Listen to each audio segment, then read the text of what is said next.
ڕۆژنامەنووسێکی کورد لە خۆراسانی ئێران لەلایەن هێزە ئەمنیەکانەوە دەستگیر کرا و ڕێکخراوی نێودەوڵەتیش داوای ئازادکردنی دەکات.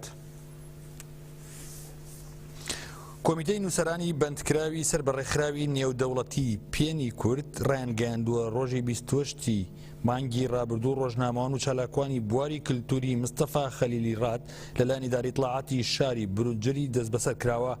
پێش دوو مانگیش ئەو ڕۆژنامەوانە بۆ ماوەی 15 ڕۆژ لەلایەن هێزە ئەمنیەکانی ڕژێمی ئێرانەوە دەست بەسەر کرابوو بە دانانی بارمتە بۆ ماوەیەکی کاتی ئازاد کرابوو.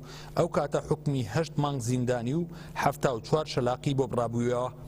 کۆمیتەی پێنیش داوای لەدەسڵاتی وڵاتی ئێران کردووە کە لە بەرچاوگرتنی یاسای مافی مرۆڤ بە شێوازێکی یاسایی لەگەڵ ڕووناکبیر و نووسەر و ڕۆژنامەنووس و چالاکانی کورد بجوڵێتەوە و کوردەکان با وڵاتی دەرەجە دوو هەژمار نەکەن. هەروە ڕایگەیاندووە کە دەبێت هەرچی زۆر ڕۆژنامەوان مستەفا خەلیلی ڕاد ئازاد بکرێت.